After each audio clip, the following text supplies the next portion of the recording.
Israeli Prime Minister Benjamin Netanyahu recently apologized to Turkey for a deadly 2010 maritime commando raid in a gesture brokered by President Obama, designed to restore diplomatic relations between the two strategic U.S. allies.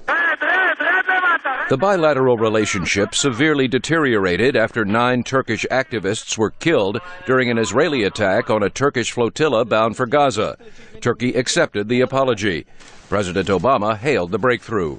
I have long said that it is in both the interests of Israel and Turkey to restore normal relations between two countries that have historically had good ties. U.S. Secretary of State John Kerry is expected to continue efforts to improve relations between Ankara and Israel in a trip to both nations.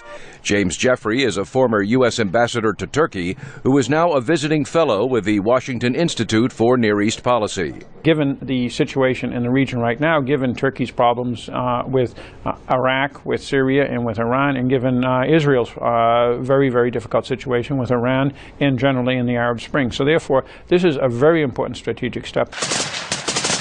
While in Istanbul, Kerry will also discuss the civil war in Syria. Turkey, which shares a 900-kilometer border with Syria, is a crucial nation backing the Syrian opposition. Again, James Jeffrey.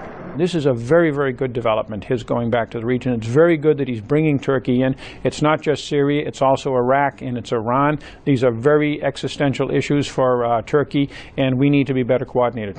Kerry will also visit Jerusalem and Ramallah as the Obama administration tries to end the stalemate over peace negotiations between Israel and the Palestinians.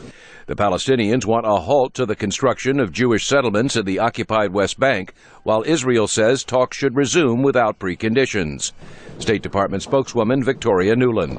The Secretary and the President have both said that there is an urgent window for the parties to come back to the table, that we are prepared to support them in that, but we can't do more than they're willing to do themselves.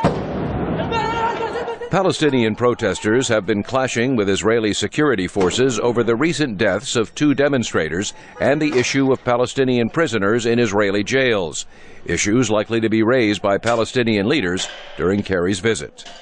Meredith Buell, VOA News, Washington.